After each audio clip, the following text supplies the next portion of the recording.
Hi hello welcome to Shravana health tips. ఈ రోజు మనం రివైవ్ మల్టీ స్పెషాలిటీ హాస్పిటల్లో డాక్టర్ సాయి సార్తో ఉన్నాం. నమస్తే sir.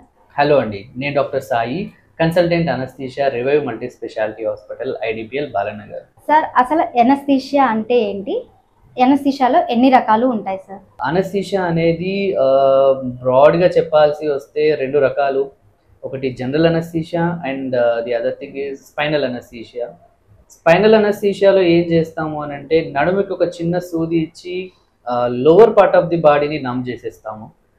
Especially lower part of surgeries, lower part of abdomen surgeries are leg surgeries, కాళ్ళకి ఏదైనా సర్జరీస్ ఉంటే నడుముకి ఒక ఇంజెక్షన్ ఇచ్చి తద్వారా కింది భాగం ఏదైతే పార్ట్ ఆఫ్ ది బాడీ ఉందో దాన్ని మనం నమ్ చేసేసి సర్జరీకి ఈజీగా చేస్తాం.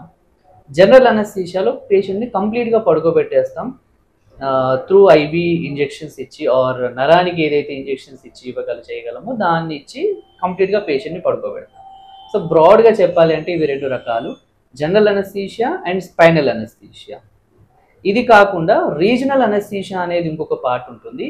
అది ఏంటి అని అంటే మన బాడీలో ఏదైనా స్పెసిఫిక్గా ఒక పార్ట్ ఆఫ్ బాడీనే కంప్లీట్గా నమ్ము చేయొచ్చు. ఎగ్జాంపుల్, సపోజ్ ఒక చెయ్యి ఆపరేషన్ ఉంది అనుకుందాం, ఆ చెయ్యి వరకే ఒక ఇంజెక్షన్ ఇచ్చేసి దానికి సప్లై చేస్తున్న నర్వ్స్ని బ్లాక్ చేయొచ్చు ఒక సర్టెన్ టైం పీరియడ్ కోసం. అంటే ఒక 3 or 4 hours మనం కంప్లీట్గా బ్లాక్ చేసి తద్వారా ఆపరేషన్ని ఈజీగా చేసుకోవడానికి ఆ ఇంజెక్షన్స్ ఇచ్చి చేయొచ్చు. దాన్ని రీజనల్ అనస్థీషియా అంటారు.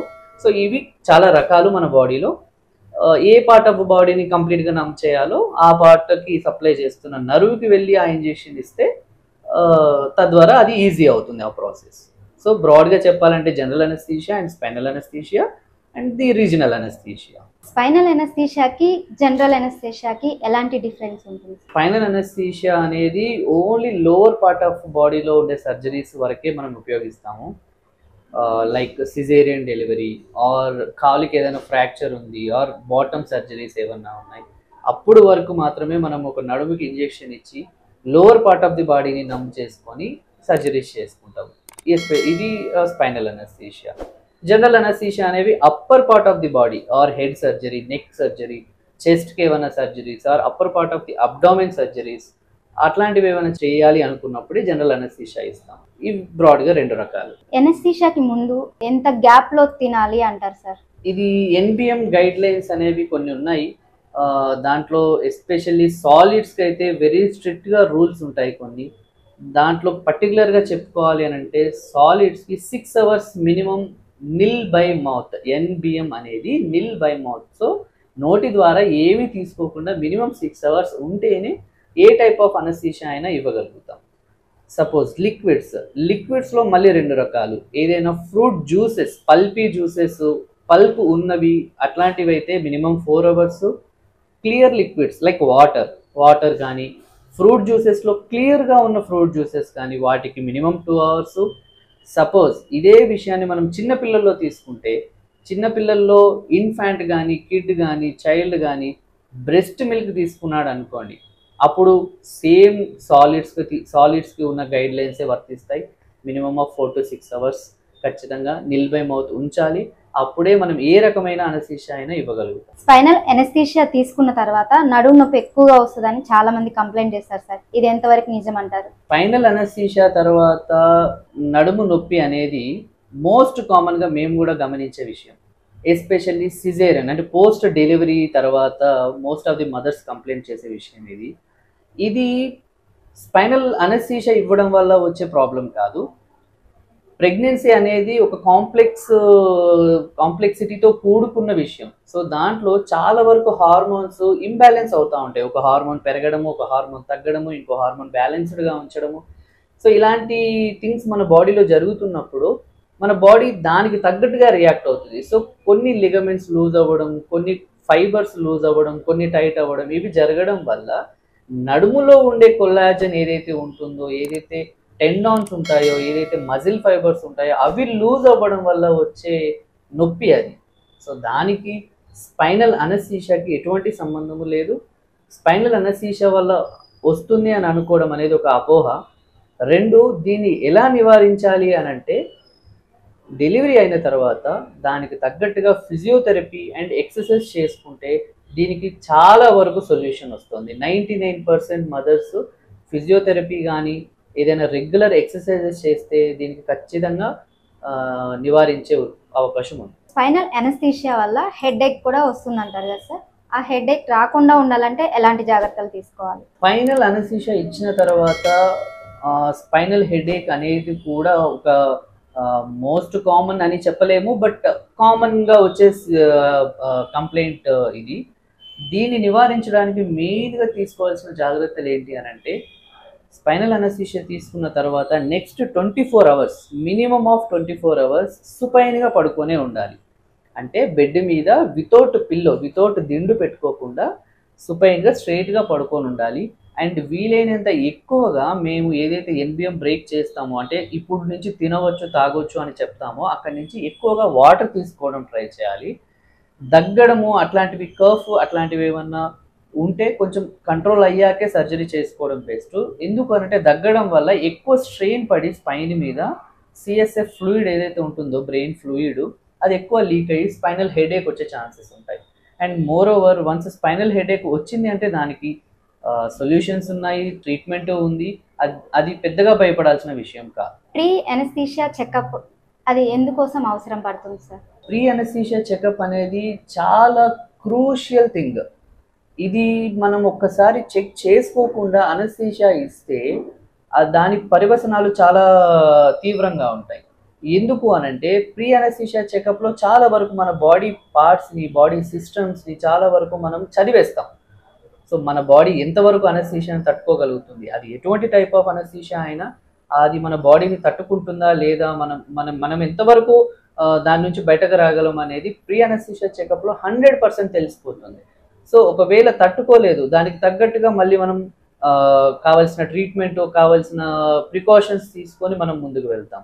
సో ప్రీ అనస్థీషియా చెకప్ అనేది ఇట్ ఈస్ 100% చేసుకోవాలి. చేసుకున్న తర్వాతనే ఆపరేషన్ తీసుకోవాలి. పెయిన్లెస్ నార్మల్ డెలివరీకి అనస్థీషియా ఇస్తారు కదా సార్, ఇది ఎలా ఉపయోగపడుతుంది? లేబర్ అనాల్జేసియా గురించి మీరు అడుగుతున్నారు. లేబర్ అనాల్జేసియా అనేది అనస్థీషియా విభాగంలో advanced technology are advanced procedure అని చెప్పొచ్చు. దీంట్లో ఏంటి అని అంటే, ఒక నార్మల్ డెలివరీ, ఒక ఫస్ట్ బేబీని కనబోయే ఒక నార్మల్ డెలివరీ స్త్రీ 8 గంటల నుంచి 10 గంటలు నొప్పులు పడతారు. సో దీంట్లో మనం ఒక 6 నుంచి 8 గంటలు నొప్పి లేకుండా 0% ఆఫ్ పెయిన్తో మనం ప్రసవాన్ని ముందుకు తీసుకెళ్ళచ్చు. సో దీంట్లో ఏంటి అని అంటే, చాలా వరకు మదర్ చాలా కంఫర్టబుల్గా ఉంటారు, ఎక్కువ స్ట్రెయిన్ తీసుకోకుండా, ఎనర్జీ వేస్ట్ కాకుండా బేబీ అండ్ మదర్ సేఫ్గా డెలివరీ అవుతారు. సో లేబర్ అనాల్జేసియా 100% ప్రూవెన్, చాలా సేఫ్, అండ్ ఇది ఎవరైనా తీసుకోవచ్చు. లేబర్ అనాల్జేసియా అంటే ఏంటి సార్? లేబర్ అనాల్జేసియా అనేది పెయిన్లెస్ నార్మల్ డెలివరీ. నార్మల్ డెలివరీలో ఏదైతే నార్మల్ కాన్పులో పడే నొప్పులు ఉంటాయో ఆ నొప్పులు కంప్లీట్గా జీరో చేసేసుకొని నార్మల్ డెలివరీ చేసుకోవచ్చు. దాంట్లో మెయిన్గా మనం చేసేది ఏంటి అని అంటే, నడుము భాగంలో ఒక చిన్న ఎపిడ్యూరల్ క్యాథెటర్ అనేది ఉంటుందన్నమాట. ఎపిడ్యూరల్ క్యాథెటర్ ద్వారా అనస్థీషియాని ఇచ్చి ఆ పొట్ట భాగాన్ని వరకే నొప్పులు లేకుండా ప్రసవాన్ని మనం కొనసాగించవచ్చు. అది ఈ 6 గంటల నుంచి 8 గంటల వరకు కూడా మనం ఈ ఎపిడ్యూరల్ అనాల్జేసియాని ఉంచవచ్చు. నార్మల్ డెలివరీ అయిపోయాక కూడా ఆ కింది భాగంలో ఎక్కడైతే నొప్పి ఉంటుందో ఆ నొప్పి లేకుండా పోస్ట్ ఆపరేటివ్ అంటే పోస్ట్ డెలివరీ అయిన తర్వాత కూడా నొప్పి లేకుండా దీన్ని మేనేజ్ చేయొచ్చు. దానికి కాకపోతే డోస్ తగ్గించుకుంటాం, డోస్ పెంచుకుంటాం depending upon the weight. So normal డెలివరీకి ఎపిడ్యూరల్ అనాల్జేసియా అనేది చాలా వరకు హెల్ప్ అవుతుంది. ఇది ఎవరైనా తీసుకోవచ్చు, ఇర్రెస్పెక్టివ్ ఆఫ్ ఏజ్, తీసుకొని నార్మల్ డెలివరీ చేసుకోవచ్చు. ఈ లేబర్ అనాల్జేసియాలో ఎలాంటి సైడ్ ఎఫెక్ట్స్ ఏమన్నా ఉంటాయా?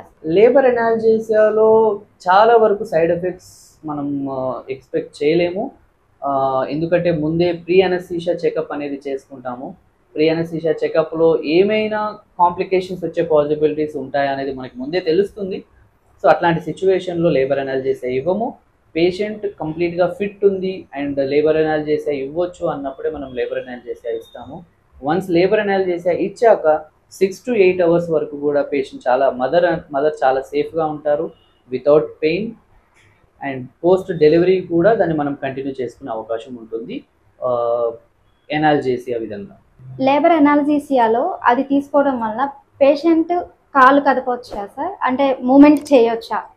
లేబర్ అనాల్జేసియాలో మెయిన్గా మనం ఫోకస్ చేసే పార్ట్ ఏంటి అని అంటే పొట్ట భాగం, ఏదైతే గర్భాశయం ఉంటున్న భాగం ఉందో ఆ నడుము నుంచి పొట్ట భాగం ఏదైతే ఉంటుందో అంతవరకే మనం కంప్లీట్గా పెయిన్లెస్గా చేస్తాం.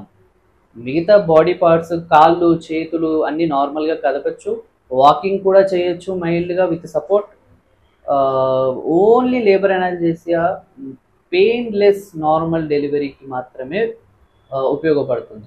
మిగతా బాడీ పార్ట్స్ అన్నీ యథావిధిగా వాడుకోవచ్చు. ఏజ్తో సంబంధం లేకుండా లేబర్ ఎనాల్జీసియా అనేది ఎవరైనా తీసుకోవచ్చు అంటారా సార్? లేబర్ ఎనాల్జేసియా ఎవరైనా తీసుకోవచ్చు. పర్టికులర్లీ సపోజ్ ఏదైనా హార్ట్ కండిషన్ కానీ ఇంకేదైనా బాడీ సిస్టమ్కి సంబంధించిన మార్బిడిటీస్ ఉన్నవాళ్ళు, కోమార్బిడిటీస్ ఉన్నవాళ్ళు అవాయిడ్ చేస్తే బెస్ట్. లేదు అన్ని సిస్టమ్స్ బాగానే ఉన్నాయి, she's fit to go for epidural analgesia అన్నప్పుడు దెన్ లేబర్ అనాల్జేసియా ఎవరైనా తీసుకోవచ్చు, ఏ ఇబ్బంది లేకుండా ప్రసవం అవుతుంది. ఇప్పుడు చేతికి సంబంధించిన ఆపరేషన్స్ కానీ ఫింగర్స్కి సంబంధించిన ఆపరేషన్స్లో కానీ ఓన్లీ పార్ట్కి మాత్రమే ఎనస్థీషియా ఇస్తారు కదా సార్, దానికి కూడా ఎన్బిఎం అనేది ఉండాలా? ఎన్బిఎం గైడ్ లైన్స్ అనేవి ఏ ఆపరేషన్కైనా irrespective of general anaesthesia or spinal anaesthesia and local anaesthesia, ఏ టైప్ ఆఫ్ అనస్థీషియా తీసుకున్నా ఎన్బిఎం అనే గైడ్ లైన్స్ అందరికీ కామన్గా వర్తించేవి. ఆ 6 గంటలు ఏమి తీసుకోకుండా ఉండడం అనేది compulsory for any anaesthesia or any surgery. దీంట్లో ఏ మార్పు లేదు. ఎనస్థీషియా అనేది కొన్ని రిలీజియన్ వాళ్ళకు కూడా ఇవ్వచ్చు ఇవ్వకూడదు అనేది కూడా ఒక డౌట్ ఉంది సార్, అదే ఎవరికి ఇవ్వచ్చు ఎవరికి ఇవ్వకూడదు సార్? అనస్థీషియా అనేది ఎవరికైనా ఇవ్వచ్చు, ఒక కులానికి ఒక మతానికి ఇవ్వకూడదు అని ఏమీ లేదు. కాకపోతే ఎస్పెషల్లీ వైశ్యాస్ అనే ఒక గ్రూప్ ఆఫ్ ఒక కులం అని చెప్పొచ్చు, ఆ వైశ్యాస్ వాళ్ళకి బాడీలో స్వతహాగా ఒక ఎంజైమ్ డిఫెక్ట్ ఉంటుంది. ఆ ఎంజైమ్ డిఫెక్ట్ వల్ల మనం ఇంజెక్షన్ ఇస్తే వాళ్ళు చాలా సేపటి వరకు కూడా ఆ అనస్థీషియా నుంచి బయటకి వచ్చే అవకాశం ఉండదు. సో వాళ్ళల్లో ఈ ఒక్క జాగ్రత్త తీసుకొని అనస్థీషియా ఇస్తే మాత్రం ఎటువంటి ఇబ్బంది ఉండదు. అపార్ట్ ఫ్రమ్ దిస్ వైశ్యాస్ మిగతా ఎవరికైనా అనస్థీషియా ఇవ్వచ్చు, ప్రొవైడెడ్ వాళ్ళ బాడీ ఆర్గాన్స్ అన్ని సిస్టమ్స్ అన్ని బాగా పనిచేస్తాయి. ఆల్కహాల్ టొబాకో అలవాటు ఉన్న వాళ్ళకి ఎనస్థీషియా అనేది తీసుకోవచ్చా సార్? అనస్థీషియా అనేది ఎవరికైనా ఇవ్వచ్చు, వాళ్ళ పర్సనల్ హ్యాబిట్స్తో అనస్థీషియాకి సంబంధం లేదు. అవసరం వచ్చినప్పుడు అనస్థీషియా ఖచ్చితంగా తీసుకోవాల్సిందే.